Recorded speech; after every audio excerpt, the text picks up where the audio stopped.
позади мене се наоѓа пештерата Пешна. Таа е навистина еден импозантен и уникатен споменик на природата во овој крај. Не само во Македонија, него и пошироко. Односно, таа е пештерата со најголем отвор на Балканот, кој што изнесува околу 70 метри.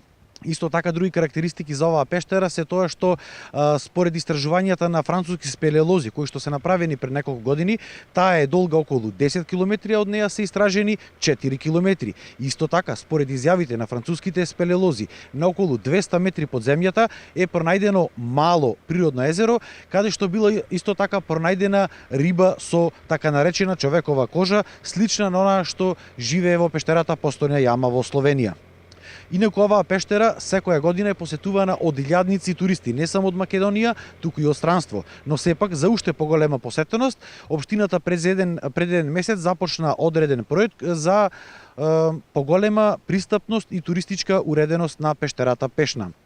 За овој проект ќе поразговараме со градоначалникот на општина Македонски Брод, господинот Милосим Војневски, со кого што ќе поразговараме и за воопшто туристичките потенцијали на овој крај, кој што полека, но сигурно на својовиден начин станува туристичка мека во овој дел од Македонија, заедно со Националниот парк Јасен, Вештачкото езеро Козјак, реката Треска, прекрасната, чиста и недопрена еколошка природа. Добар ден, господине Војневски. Добар ден, како што кажавте, пештерата Пешна е една од најатрактивните пештери не само во Република Македонија, туку и надвор, и затоа општина Македонски Брод, локалната самоуправа, изработи проект за уредување на пештерата Пешна.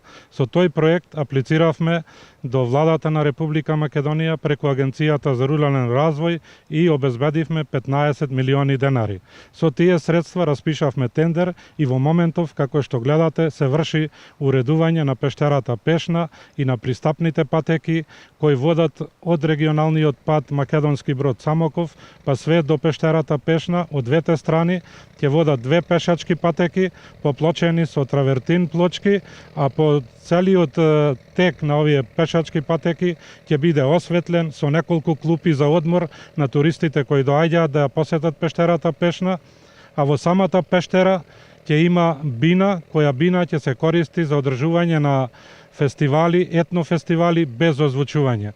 Веќе со неколку телевизии сме во договор тоа да се случи штом ќе завршиме со уредување на пештерата Пешна. Во текот на оваа година се надевам дека ќе се одржи и првиот фестивал без озвучување со етномузика и изворна музика од нашиот крај Пораче.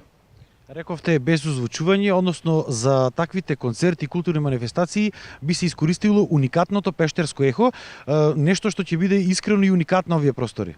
Така, затоа и го правиме ова уредување, да го користиме ехото од самата пештера, а сакам да нагласам дека пештерата Пешна е една од 15-те пештери кои ги има во општина Македонски Брод и ние како локална самоуправа покрај другата програма за развој на туризмот посебно внимание посветивме на развој на спелеолошкиот туризам, бидејќи сакаме да искористиме еколошки чистата средина и сите природни убавини кои ги има во нашата општина да дојдат покрај пештерата Пешна да ги посетат и нив, а за знаење на гледачите, пештерата Пешна е влезена во програма на сите основни училишта да можат да дојдат како екскурзија да ја посетуваат оваа пештера, меѓутоа покрај учениците и други наши туристи и надвор многу странци доаѓаат сите што слушнале за пештерата Пешна да дојдат да се фотографираат и да уживаат во убавините кои таа ги поседува.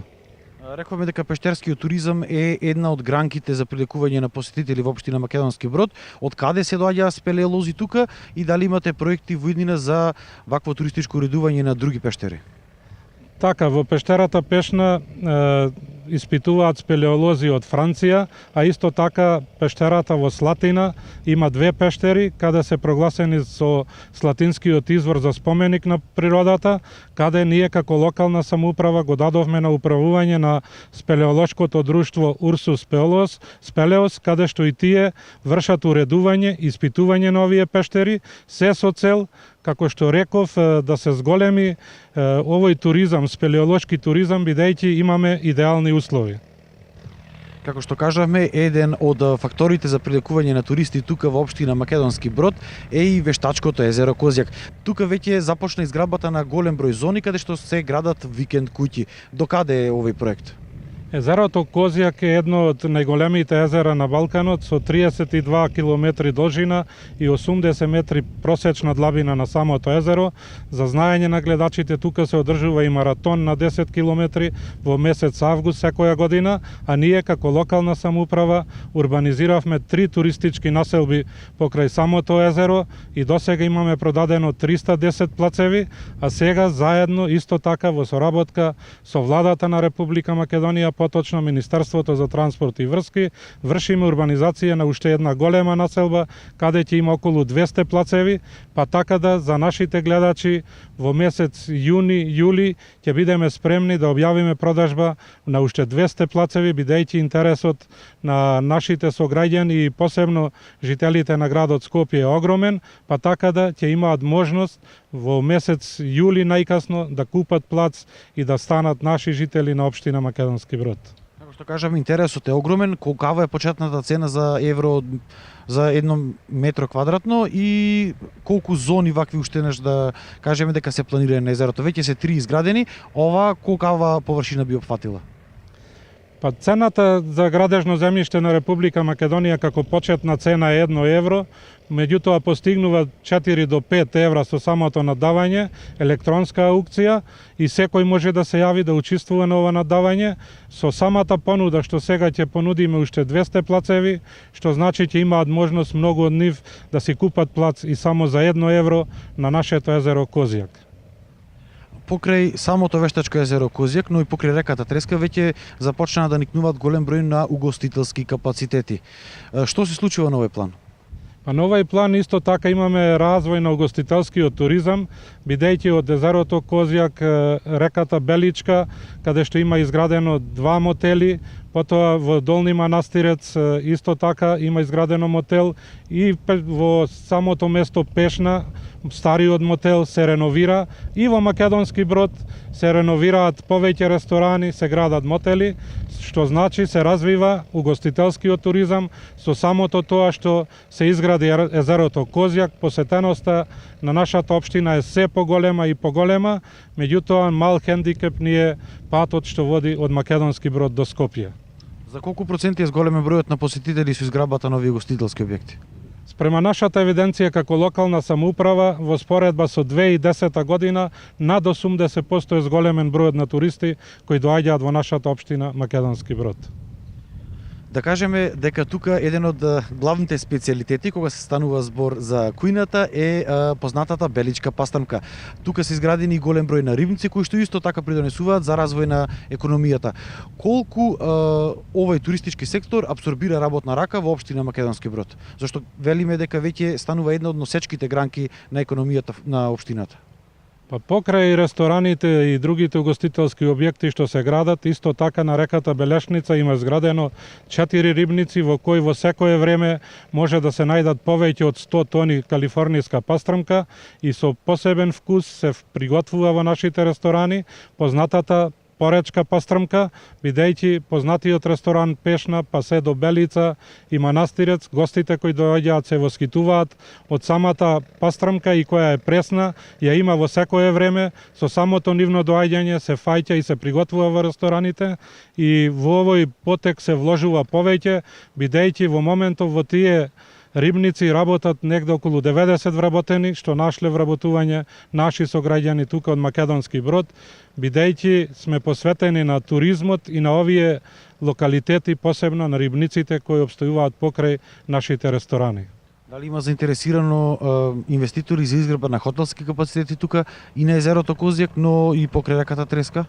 На самото езеро Козјак имаме продадено 2 локации за 2 хотели, а постои интерес од наши сограѓани, посебно кои се најдуваат во странство, за изградба на хотели покрај самата река Треска и покрај реката Белешница, да кажам, која е една од најчистите реки, бидејќи од изворот па се до вливот во реката Треска, иако поминува низ неколку рибници и ресторани, водата е прва категорија вода за пиење. Општина Македонски Брод исто така има донесено и стратегија за развој на туризмот. Што се содржи таа и што е планирано во 2016-2017 година?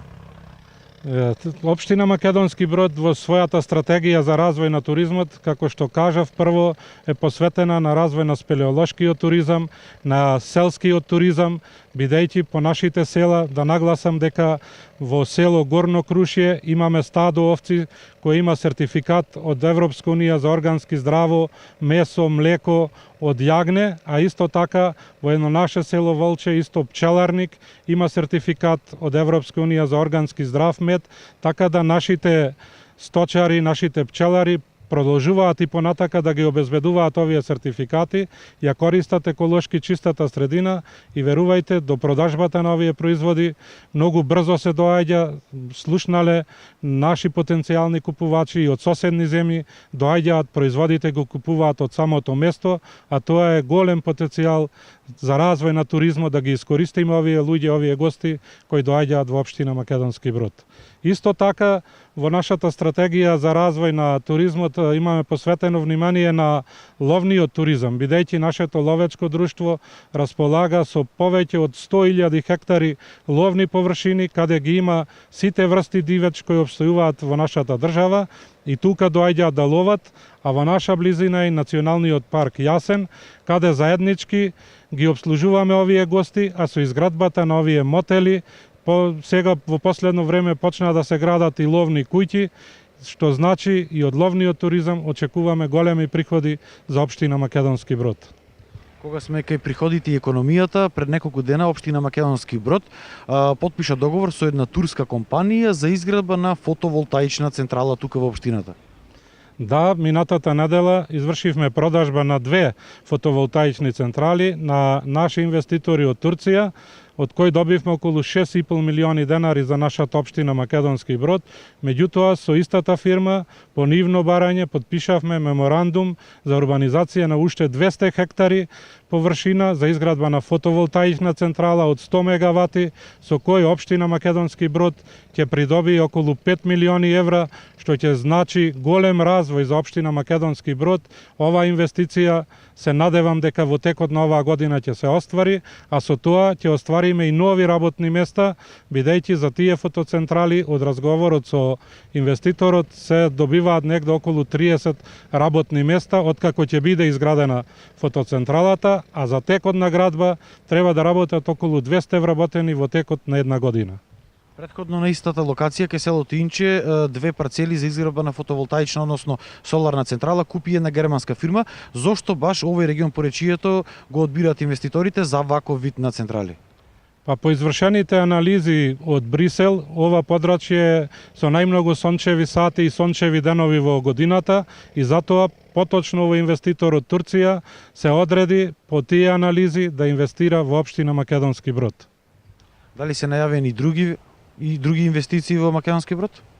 Па во овој момент други инвестиции конкретно немаме, меѓутоа се надеваме дека посебно за развој на угостителскиот туризам, бидејќи имаме обавено разговори, се надеваме дека ќе дојдат инвеститори да изградат и нови хотели на територијата на нашата општина.